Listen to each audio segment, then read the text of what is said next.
যেখানে ইতিহাস নিঃশব্দে কথা বলে, আর প্রতিটি ইট পাথরে জমে আছে বাংলার প্রাণ।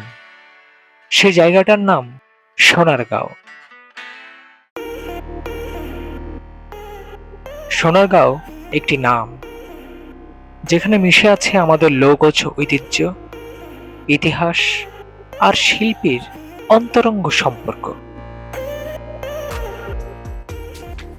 যদি তুমি ইতিহাস ভালোবাসো, শিল্পীকে সম্মান করো, শান্তিতে বিকেল কাটাতে চাও, তাহলে একবার হলেও চলে এসো সোনারগাঁও জাদুঘরে।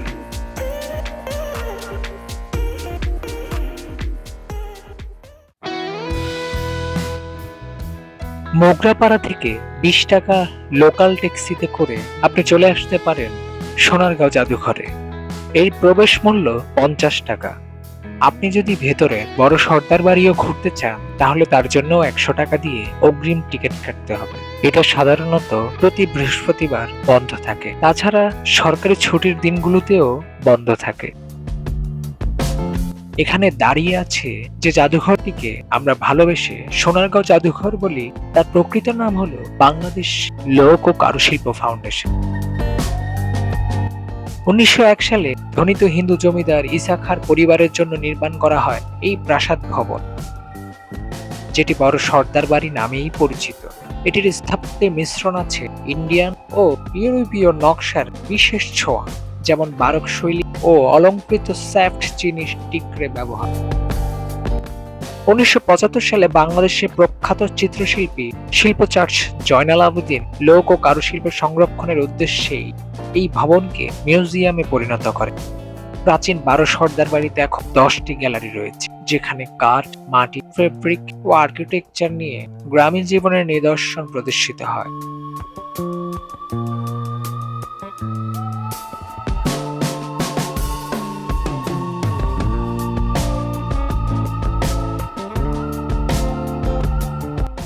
বড় সর্দার বাড়ি শুধু পুরনো জমিদার বাড়ি নয়, এটি বাংলার আধুনিক ও ঐতিহ্যবাহী নাট্যশৈলীর প্রতীক। প্রায় 200 বছরের পুরনো এই স্থাপনা আধুনিক বাংলাদেশের লোক ও কারুশিল্প জীবন্ত রেখে রাখা চিত্র হিসেবে দাঁড়িয়ে আছে। এটি আজ সোনারগাঁওকে নাড়িয়ে দেয় স্থাপত্য, শিল্প, ইতিহাস এবং সমাজের সংমিশ্রণে এক অসাধারণ জীবন দর্শন।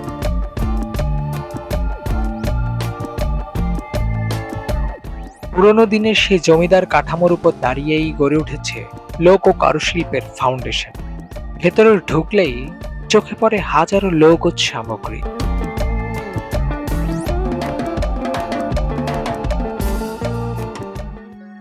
প্রদর্শনী কক্ষে আছে বিভিন্ন জেলার লোকশিল্পীদের হাতে তৈরি অসাধারণ সব জিনিস। প্রতিটি জিনিসই যেন কথা বলে, বলে আমি তোমার শেকড়। এখানে আছে লোকসঙ্গীতের যন্ত্র, একতারা, ঢোল, খমক ও নানা রকমের বাউল বাজনা। আছে কৃষি জীবনের উপকরণ, জাল, কাঁধে কুপি, গরুর গাড়ি মডেল, সব মিলিয়ে এক জীবন্ত গ্রামীণ বাংলাদেশ।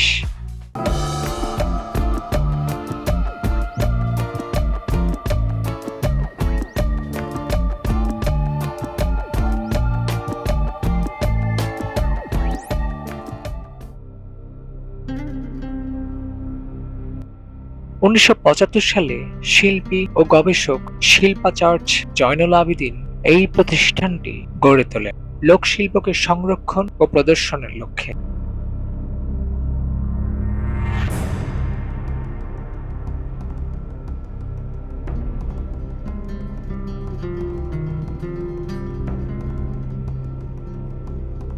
সোনারগাঁও ছিল একসময় বাংলার প্রাচীন রাজধানী।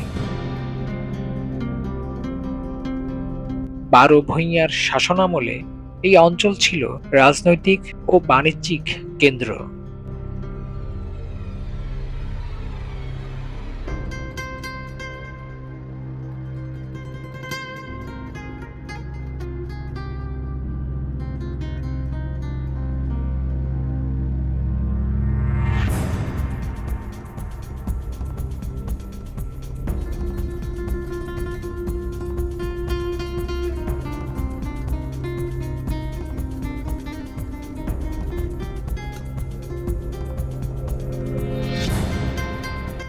সোনারগাঁও জাদুঘর শুধু একটা ভবনের নাম নয়, চারপাশে ছায়াঘেরা পথ, লেক, ফুলের বাগান, হাঁটাহাঁটির জায়গা, আর সবচেয়ে সুন্দর স্থিরতা।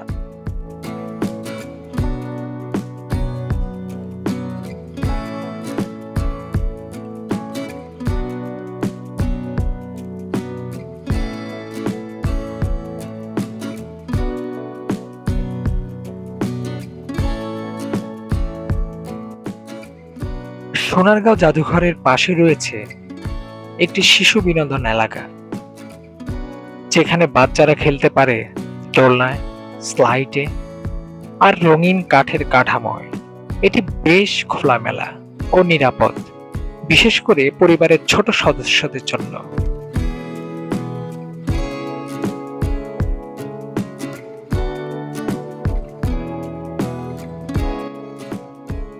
এখানে পাখির ডাক, গাছের পাতার নাচ আর বাতাসের শব্দ মনে করিয়ে দেয় তুমি শহরের কোলাহল থেকে অনেক দূরে।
ছোটদের জন্য এটি শেখার এক দুর্দান্ত জায়গা।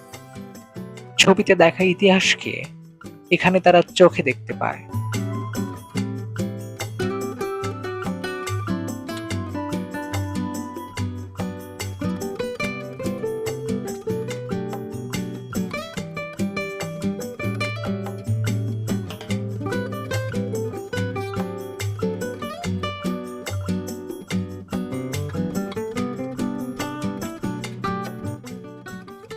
বছরের বিভিন্ন সময়ে এখানে লোক উৎসব, পিঠা উৎসব এবং লোক সংস্কৃতির মেলা অনুষ্ঠিত হয়, যেখানে দেশের নানা অঞ্চল থেকে আসেন কারুশিল্পী ও শিল্পীরা।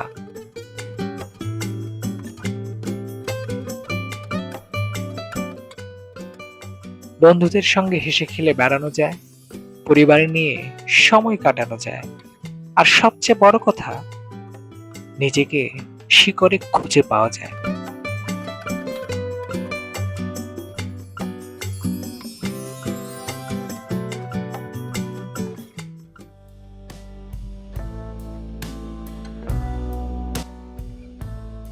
সোনারগাঁও শুধু একটা পর্যটন স্থান নয়, এটা হলো বাংলার শিকড়ের স্মারক।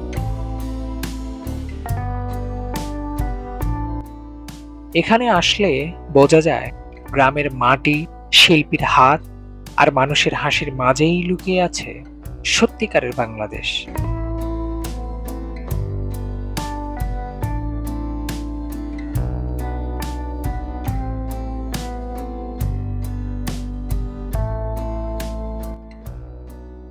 এই ফাউন্ডেশন আমাদের শেখায় আধুনিকতার ভিড়েও আমাদের সংস্কৃতি হারিয়ে যেতে পারে না, যদি আমরা তাকে ভালোবাসতে শিখি।